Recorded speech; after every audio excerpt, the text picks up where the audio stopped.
Midnight in Paris is directed by and written by Woody Allen. This is a 2011 film, quite a while ago, and I finally got the chance to rewatch it once again. It's a very heartfelt film, and this film stars Owen Wilson and Rachel McAdams. They are an engaged couple, and they're quite different, if I would say so myself. Owen Wilson plays the role of Jill. He is a screenwriter, and he's forced to confront the relationship between himself and his fiancée, and who I would describe as quite materialistic, to be honest. She just forces him to do stuff that he doesn't really want to do, go places that he doesn't really want to go. He likes to be by himself quite a bit, and which explains why he takes all these midnight strolls in Paris. They are visiting the place in Paris, and one night he takes a midnight stroll which allows him to travel back in time to the late 1920s. And so this film explores the themes of nostalgia, and which is why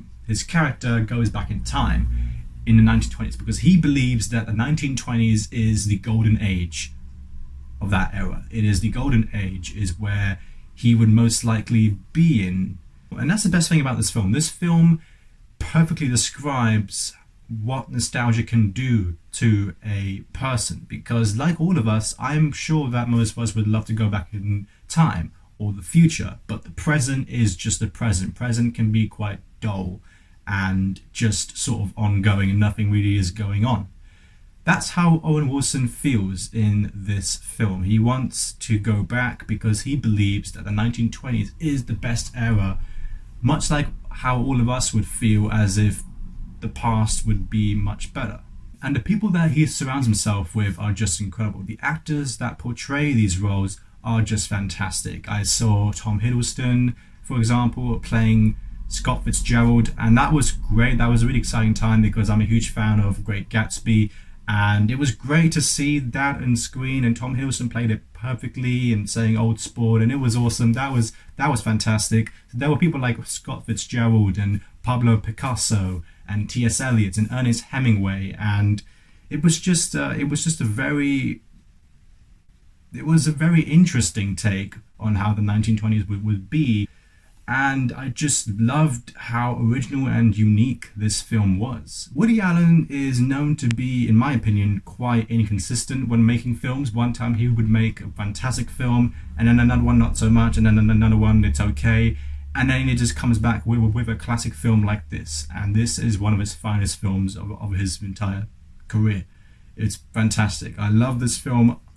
Owen Wilson is so good in this film. Watching him just go back in time and saying, wow, 1920s, you know, Paris is so beautiful when it's raining. Wow, you know, I'm just working on a novel right now, you know. Where am I, you know? Like, this is the 1920s. Wow. Hemingway, I love all your books, you know, all of them. They're great. Gil, yeah, it's a pretty name, you know. It's a pretty name. I don't know if I should keep that. No, that's good. I'm keeping that. Yeah. There is one scene in the film where he is with Scott Fitzgerald and Zelda as well, both the Fitzgeralds, and they go to this entertainment place, a pub, a bar, and over there he sees the character of Josephine Baker, who was an dancer, an entertainer back in the day, also a singer as well back in the 20s, and he has this facial expression the whole time for about 10 or 30 seconds. It's just him just going.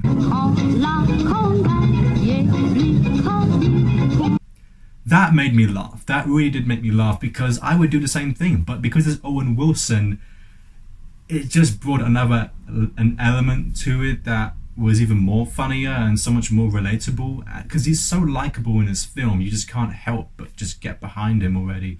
The relationship and his chemistry with Rachel McAdams is so different, and they're just so unlike each other, and sometimes it can get quite frustrating because a person like Owen Wilson's character would not be with a person like Rachel McAdams. It's so deep when you look at his character and his background, the fact that he is a very successful Hollywood screenwriter, but he's quite creatively unfulfilled. He doesn't want to go back to that He doesn't want to go back to America. He wants to stay in Paris. He wants to start a new life. He wants to be a writer. He wants to write novels.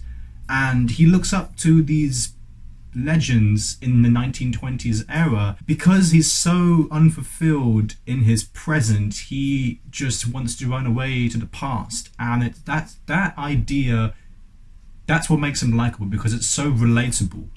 The theme of nostalgia is just hinted at so perfectly in this film. That's why this film is loved by so many people, and it's got a massive following. This film made me want to just go back and read the history of the 20s. It makes me want to go back to and read the history of art, and look at what Pablo Picasso did and what kind of relationships that he had with a person of Adrian, who was played by Marion Cotillard. She does an incredible job in this film. She's stunning, and the chemistry between her and Owen Wilson is done so beautifully, and it's just so pleasing to watch these characters on screen. And there was one character that I was quite excited to see, actually. It was Salvador Dali, when he keeps on saying Dali, yes. Sí, you have to remember.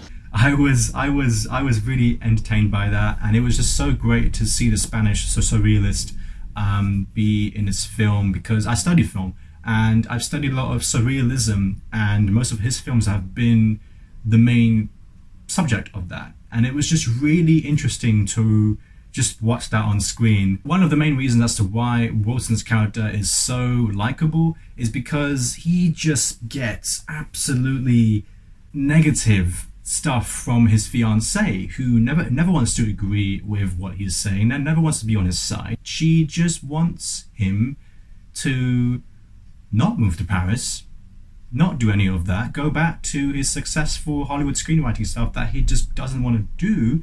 It's just so incredible for him to react in this way of interacting with all these great people from that era, and then go back and wake up in his present era and say, no, it actually happened, I was talking with him and wow. And I think one of the main things that I got that I agree with and I relate to, and it was just told so beautifully, and that's one of the things that I have to just give massive props to. The dialogue in the screenplay is flawless. It's perfect. I loved it. It was just so soothing to hear all these characters say these beautiful things. But back to the point, one of the big things that I really got from this film, Joe's character loves the 20s. That's his era. That's the era that he looks up to. But then everyone else thinks that the late 1800s is the place to be, and that's the message that I got, that no matter which era you're from, you would always want to go back to the past or even the future and see how things panned out. No one really wants to stay in the present. And it was just told in such a fantastical way. Having said all this, I do have one particular flaw with the film, and I can't in good conscience talk about it unless I go into spoiler territory. So for the people who have not seen this film, I urge you to go see it, and right after I give my grade, I will talk about that flaw. But having said all of this, I think Midnight in Paris is a beautiful film, and I'm going to give Midnight in Paris an A. But having said all this film is almost perfect in my opinion. I just think that the ending, so spoilers by the way, the ending I think could have been handled just a little bit better. Don't get me wrong, I love the ending. I think it's perfect. I think what they did was absolutely correct. But I think in terms of emotion, the way they closed out the relationship between Rachel McAdams' character and Owen Wilson's and how they break up was just a bit too sudden, and I think more emotion could have been poured out to it. The way that Rachel McAdams' character leaves and is written out could have been handled just a little bit better. I didn't really expect it to just end all of a sudden, and although I understand why they did that, because no one really particularly likes, the audience would not particularly enjoy Rachel McAdams' character. No one really liked her, which is why they made that choice. But I'm talking about that ending between Owen Wilson and the girl, the lovely girl, who he meets and who he likes. I wanted one more scene. I just wanted few more minutes from it because I was really enjoying it. If you haven't seen it already, please do watch it. It's a very different film, and it's just a very unique one, and I just really enjoyed watching it. I've been thinking about it for quite some time. Some of the quotes in the film are fantastic. I love them. Thank you for watching, guys, and I'll see you very soon.